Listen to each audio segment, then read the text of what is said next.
is up? Hopefully you guys are having a wonderful day. Back with some more Resident Evil 5 gameplay for you. And today I'm going to be continuing my character analysis videos on all the main characters for Resident Evil Death Island, a newly released CGI movie. You haven't already checked it out below. I have my review up for the movie, and I also had the Jill video and the Leon video for Death Island, which will also be below. But today it's going to be Chris's chance, and I'm going to be analyzing his role in the movie and how this is going to be affect the future of post Resident Evil content, post Death Island. So without further ado, let's get right into it. So Chris Redfield basically starts out on the radio, giving Jill commands as she was going into one of the houses to see that have a possible bioterrorist attack. Basically telling Jill that, hey, stand waiting and wait for backup. Obviously, Jill decides to go in because she's already inside, and that she's going to see if there's any survivors left, and the only people there are already infected. And Chris is like, why didn't you wait for orders? And Jill basically telling him that, hey, I'm not going to wait with the possibility of someone might be in here. We're not going to waste time and stuff like that. So Chris is very worried about Jill and wondering if she's ready for this. And he has a next conversation with Rebecca, and basically saying that, like, wondering if he should have Jill out in the field. And Rebecca basically saying, like, you can't, hold back Jill forever. I mean, look at all the stuff you do. Like, Jill's not any ordinary person, and that Jill's got to go out there and prove it to herself. And that's where Chris is like, learns from Rebecca that Jill still holds herself accountable for what happened, the whole Wesker thing, and that she's trying to prove to herself and basically overcome and forgive herself for what happened there. And because Chris is basically like, well, no one's ever going to blame her, but Jill blames herself. So the next scene they have is the firing range sequence, which I really love a lot, which is probably one of my favorite scenes from the entire movie, just because it really gives it a sense of the differences in the characters and the stuff they're all dealing with, and not making them look so like generic and just normal stuff, because obviously both Chris and Jill have been through a lot in different ways. And here the sequence is nice because I like that Chris references Piers in it. I think that was a nice touch, and basically showing that both characters going through different things. Obviously Jill going through overcoming what happened to her with Wesker brainwashing her and for the last 3 years, and inadvertently almost leading to the end of the world with the Ouroboros virus being perfected from her antibodies inside of her because of the past viruses, and almost nearly killing Chris, as she said, when she was brainwashed, she wanted to kill all of them against her will, obviously, but there was nothing she could do.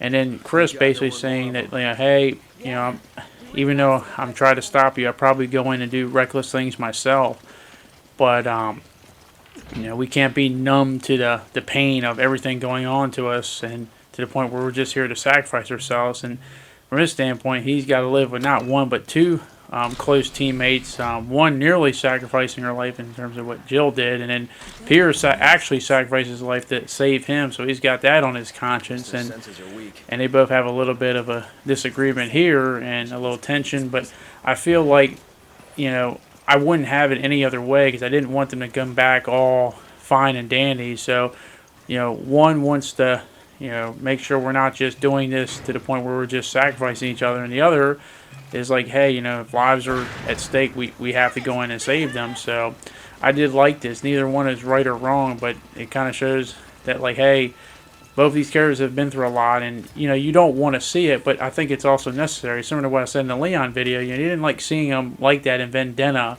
but I feel like it made me appreciate his character overall. The fact that you see him go through this stuff, because hey, they are human beings, and they're not always going to be fine and dandy all the time, especially when they go through a lot of messed up stuff. But basically, Chris eventually relents to Jill staying on a mission, and they have a little nice conversation with Claire and Rebecca, talking about everything leading to Alcatraz, and eventually they go there, and of course there's the infection breaks loose, and they kind of get separated, and Chris is with Claire. I wish we had more Chris-Claire moments. Once again, it kind of piggybacks off, I feel like Claire, and I guess Chris too, kind of got a little bit the short end of the stick in terms of just moments and scenes, but they have some nice sequences. They meet the DARPA guy that Leon was looking for, who lies to him at that point in time who he is. But eventually both Chris and Claire get infected by the virus and put in the cells, and that's where eventually Leon and Jill find him, and the main villain reveals what he's trying to do and stuff.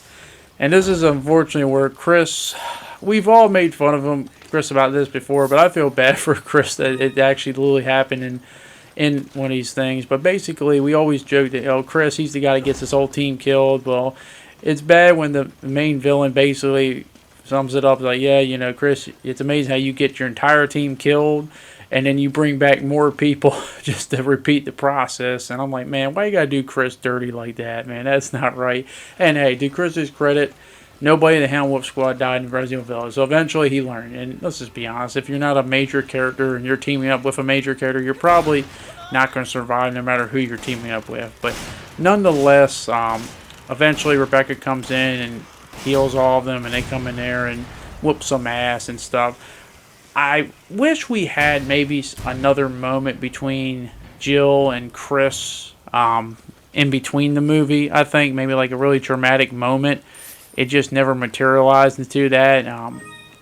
But, of course, at the end, when they're all walking off the sunset, Chris comes up to Jill. They're saying, hey, we all whooped some ass together, and basically saying, glad to have you back. And Jill was glad to be back. But nonetheless, I do believe Chris and Claire probably got the lesser end of the stick compared to Leon and Jill. But and that's where I really feel like the movie should have been longer, at least by a half an hour, to really extend and go more in depth to these scenes. But as I said, I really do like the fire and rain scene because it kind of gets a mental state of both these characters and what they've been through. And we know eventually they're going to work out their differences and team up and be the ultimate tag team. But nonetheless, that gets into the next part, and that is, where do we see Chris post Death Island? Now, obviously, Chris, compared to all the other main characters, we've seen him post Death Island because he's obviously in Resident Evil 7, he's in Resident Evil Village. So I guess more with Chris is, where do we see him post Resident Evil Village? But I want to bring up a point, because obviously it's easy to see how he can be in the next Resident Evil game like Resident Evil 9, because BSAA gone rogue. He's obviously in 7 and 8. He's obviously the first one there, seeing the BSAA going rogue using bioorganic weapons and stuff, and he's making a trip to their European headquarters, so it's obviously self-explanatory.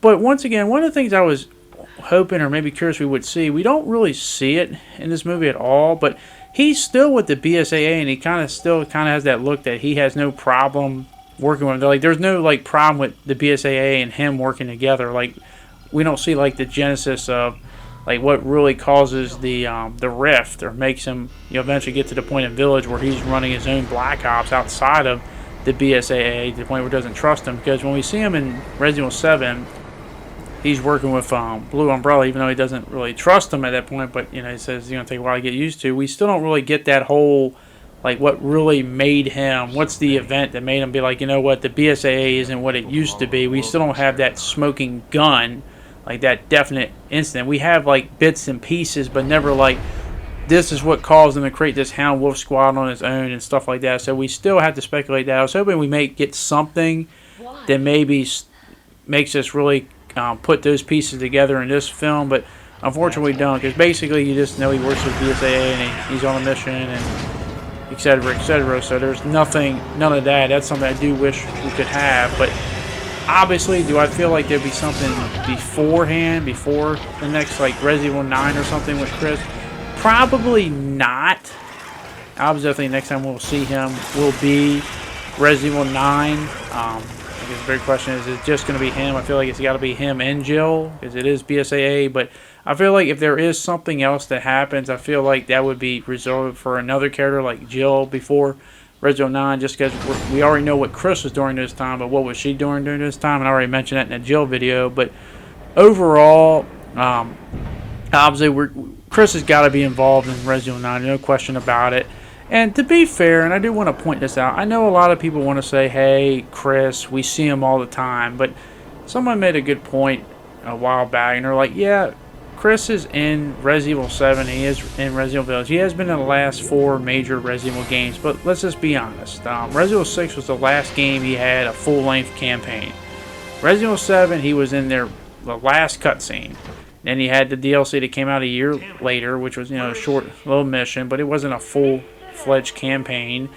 Then he had a little short part in Resident Evil Village. It wasn't like he was a main character in either one of those things, even though they did try to promote him real hard with the Village. But in reality, that was an Ethan adventure. He didn't have a campaign in that, just a small segment. But the point is that it's been since Resident Evil 6 since he's had a full-fledged campaign. So in a way, he's technically kind of in Leon's boat in terms of the last time he's had a full-fledged adventure.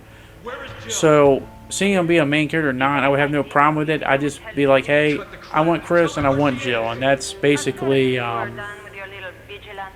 way I see Resident Evil 9, the way it should be done. But that'll have to be for a later time. But that is just my opinion. I want to hear what your guys' opinion. Do you think Chris and maybe Claire as well got a little bit shafted and definitely should have been used more? And is that a testament to the short run time?